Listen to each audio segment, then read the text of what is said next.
A long time ago, a man lived in this village with his beautiful daughter, who was called Vasilisa. The girl's mother had sadly died some years before the start of this story. But before she died, she gave Vasilisa a wonderful gift. It was a little rag doll that did not look so different from any other. The girl's mother told Vasilisa that she should take special care of the doll. Every night she must feed it a little milk and a little biscuit. And so long as she did so, the doll would always be ready to help her, no matter how much trouble she found herself in.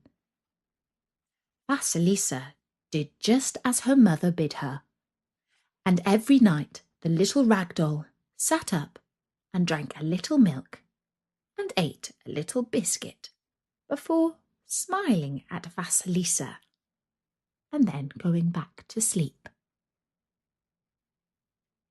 As time went by, the girl's father decided to marry again. His second wife had 2 daughters of her own, neither of whom could touch Vasilisa for beauty or sweetness of character. In fact, they were jealous of Vasilisa, and they hated her terribly.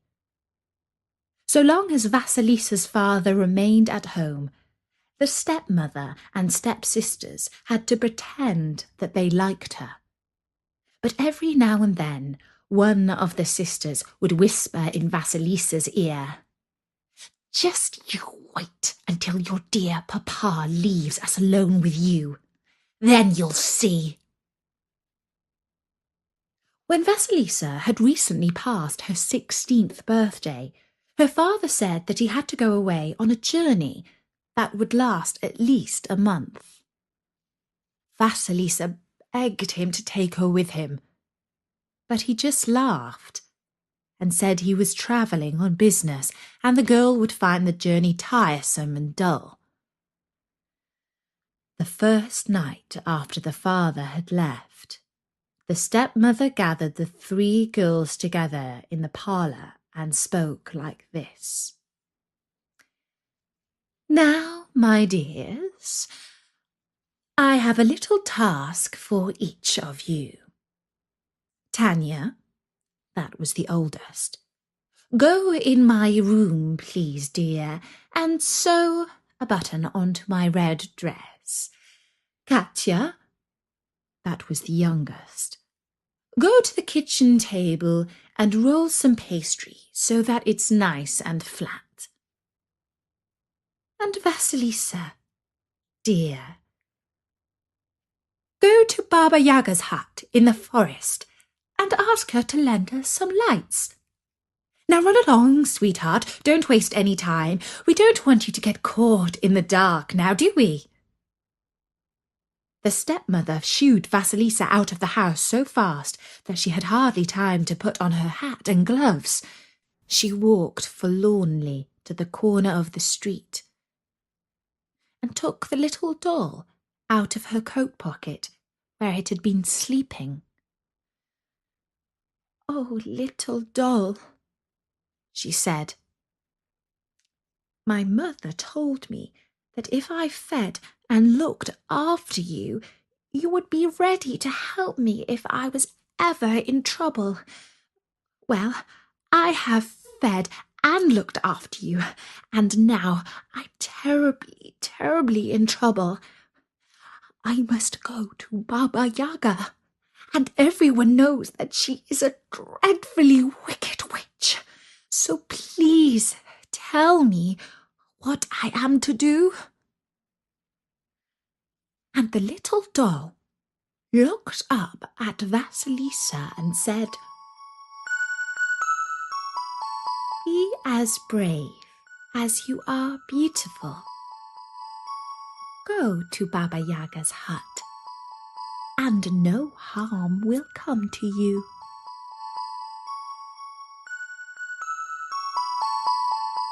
And so Vasilisa mustered all her courage and walked down the path that led through the woods to the hut of Baba Yaga.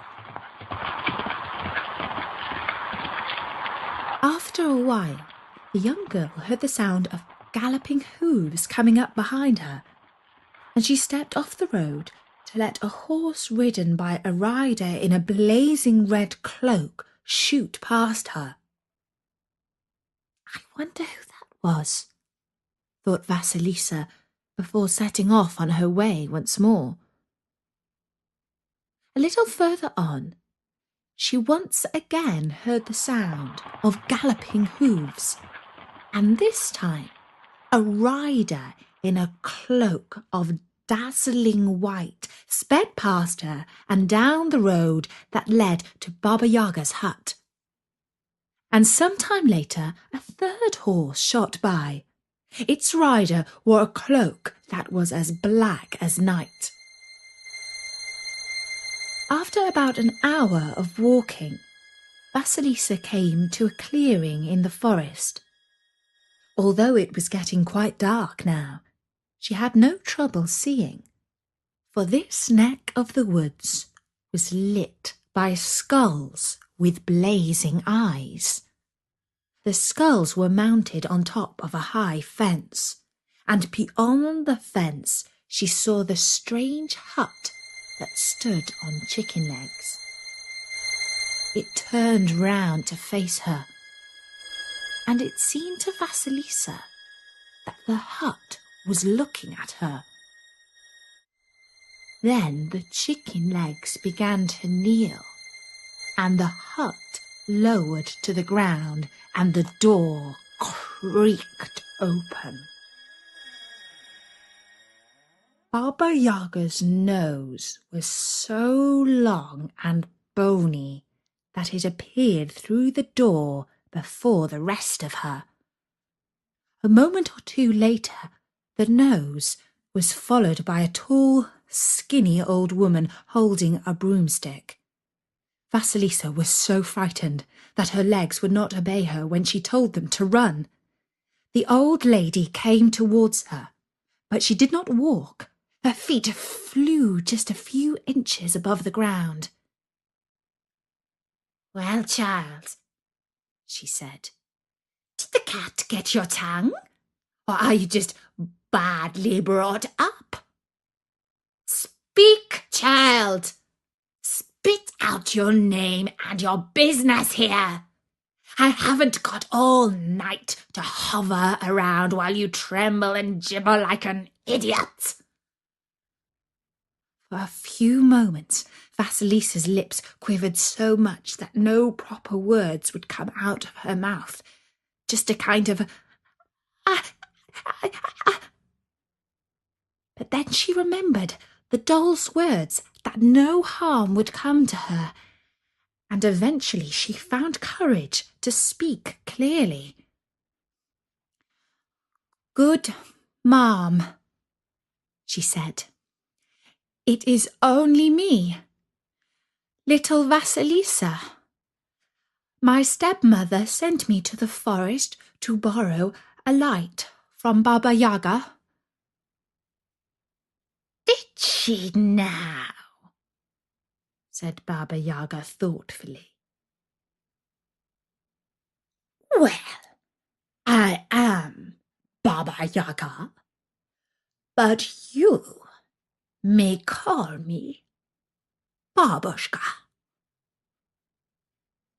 Vasilisa brightened a little at this, for Babushka is a kindly name that means grandma. Baba Yaga went on. "Now, come with me into my hut. I will give you some simple tasks to do. If you are not lazy and complete your work like a good girl, then I will give you the light that you ask for and let you go free. But if you do not manage these simple tasks, then I shall cook you in my oven and eat you for my dinner. How do you like that for an offer? To tell you the truth, Vasilisa did not like it at all. But she had faith that all would be well, that she would complete the tasks and return the light. And so she curtsied and said, "I like it well, dear babushka." And she followed the old lady as she floated back to the door of her hut and called out, "Locks and lock." The doors creaked open and then shut again behind Vasilisa as she stepped inside. The hut was surprisingly roomy, but a large part of it was taken up by a huge oven. Then Vasilisa had to hold in a scream because the house started to rise up on its chicken legs and move about. She realized that there would be no escape unless Baba Yaga let her go. The witch sat down at the table and gestured to the larder. "Fetch me my supper, dear," she said. "Yes, babushka," replied Vasilisa, and she brought over some bread and cheese for the old lady. "Ah, well," said Baba Yaga. "Soon I shall be enjoying a nice plate of roast meat, thinly sliced and pink in the middle." And with those words, she pinched Vasilisa's arm and chuckled dryly. "Now, tomorrow, dear, you must complete my little tasks. When I am away from the hut, you must tidy the yard, clean the hut, and cook pumpkin soup for my supper. Can you manage that?" "Why, yes, babushka, I can," said Vasilisa, who was relieved that the tasks did not sound by any means beyond her ability. "That is good," said Baba Yaga. "And when you have finished doing that, you can sort out all the white peas in the sack from the black peas and put them into heaps for me." Vasilisa stared at the sack in astonishment, for it was filled to the brim with dried peas. The task of sorting them was quite impossible. Baba Yaga ate her bread and cheese and drank a tankard of frothy brown ale before falling asleep on top of a thick fur which was strewn above the stove, the warmest place in the hut. All night the hut continued to move around, and Vasilisa felt queasy. She certainly had no appetite herself, but before she lay down, she did not forget to feed her doll a few crumbs of bread and some drops of milk.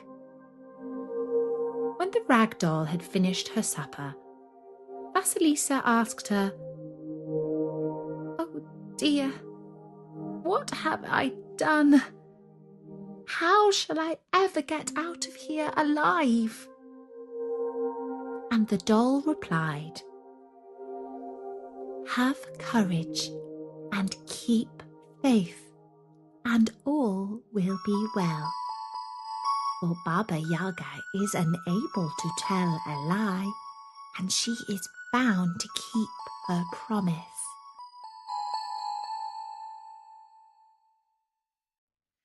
The next morning, Baba Yaga arose from her bed on top of the stove and drank another tankard of ale before flying up the chimney and on to the roof. Vasilisa looked out of the window and saw the witch flying away above the trees. She was riding in what looked like a giant mortar. A mortar, by the way, is like a strong wooden bowl, and you can use it for cooking. You put some herbs or spices in there and crush and grind them with a stick called a pestle. This is what the witch was flying in, only it was much bigger than a usual mortar, and a giant pestle was what the old lady was holding in her hand and using as a rudder to guide her flight. Vasilisa gazed at the witch until she was out of sight, and then she started to clean and cook. She managed to get everything spick and span, and the soup was bubbling on the fire by midday. But now she faced the impossible task. How could she possibly pick the black peas out of a sack of white ones? Why, there must have been thousands, if not millions of peas in the sack. She heard a noise outside the hut. Oh, Baba Yaga must be back early. Now I am done for, she exclaimed. But when she looked out of the window, she saw not Baba Yaga, but the red horseman who had overtaken her on the way to the hut. He galloped around the fence of the compound and then was off again into the woods. Vasilisa sighed and wished that he would only come and rescue her, whoever he might be. Then when she turned around from the window, she saw that all the peas had been sorted into two piles, one black and one white. Her task was done.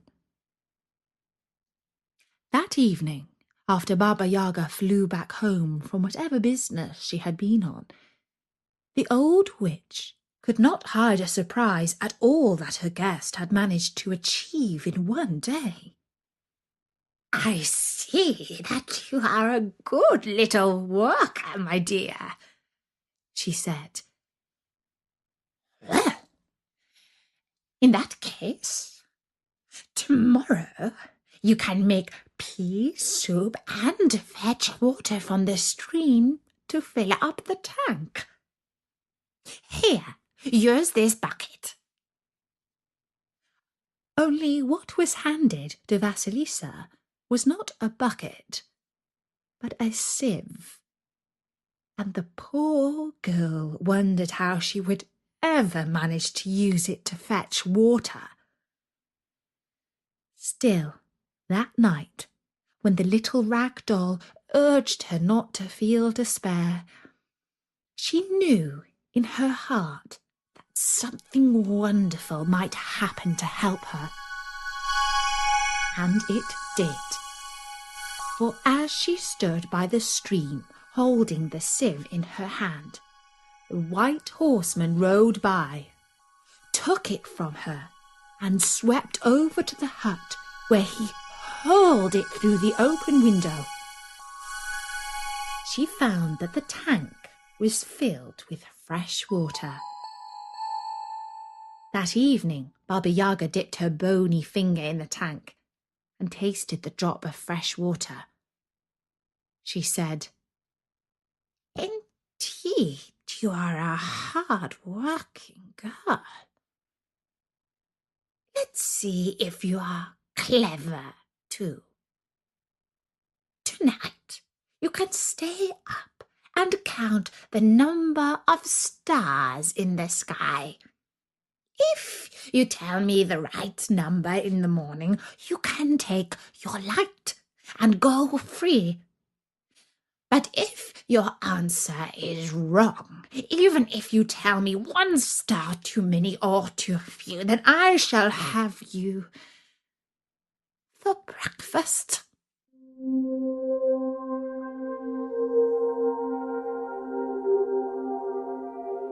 That night, Vasilisa gazed out of the window at the sky and tried to count the stars. 1, 2, 3, 4, 5. But by the time she reached 100 stars, she was no longer sure whether or not she was counting the same ones again, and she had to start all over. It did not help that the hut kept moving around so that the view kept on changing. Eventually, Vasilisa began to sob quietly. She took out her doll and said, "Oh, dear little doll, who will come to the aid of a poor little Vasilisa this time?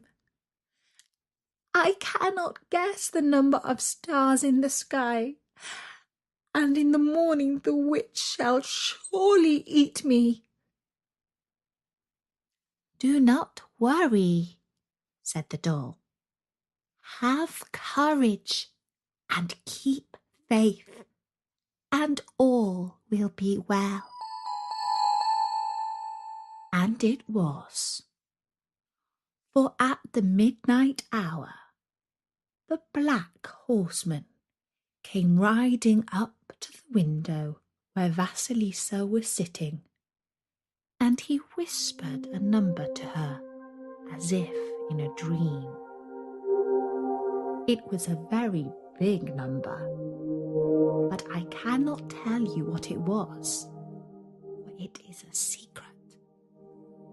But it was the exact number of stars in the sky that he told her.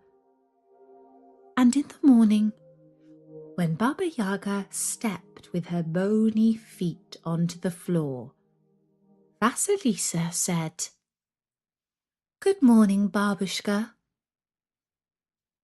Shall I tell you the number of stars now?" And Baba Yaga yawned and said, "Go on then, child. Tell me.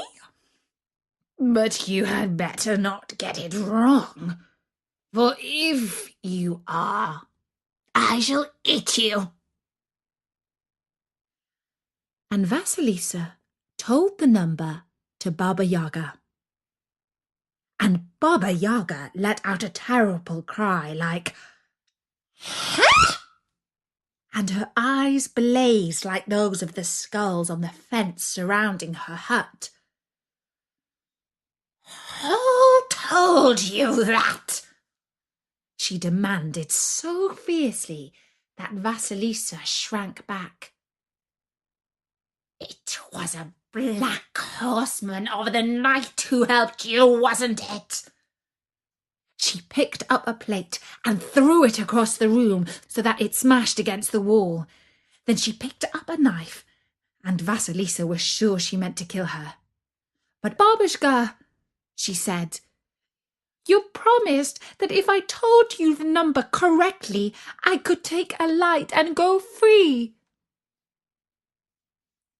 And Baba Yaga froze for a moment, and the fierce glaze of her eyes dimmed somewhat. "Ah, yes," she said more calmly. "So I did. And I suppose it was morning and day that helped you with the other tasks I set you." And Vasilisa nodded, for she now understood that the 3 horsemen were morning, day, and night. "There you are, a good girl," said Baba Yaga. "For if morning, day, and night chose to help you, that means that your soul is in harmony with the universe. I will do you no harm. Wait here while I shall go on my business. I have no tasks for you today, and tonight you shall return home with a light." And that evening, after Baba Yaga flew home on her mortar, she took Vasilisa out into the courtyard and gave her one of the skulls with the blazing eyes. "Take this," she said, "and it will light up your stepmother and your 2 stepsisters very well." Vasilisa took the skull and returned back down the path to her village. She expected that her stepmother would have found a light by now. But in fact, the house was not lit at all. Instead, her relatives were sitting in complete darkness. "I'm home," called out Vasilisa. But she received no reply, for as soon as the light fell on her stepmother and stepsisters, they turned to dust. And Vasilisa went to live with a kindly old lady in the village until her father returned from his business. When he came back, he thought that his wife and stepdaughters must have run away. He did not miss them much. He lived happily with his beautiful daughter Vasilisa until one day a prince came riding by and caught sight of her. She was the most beautiful girl he had ever seen, and he had no hesitation in asking her to marry him, which she did, and they lived happily ever after.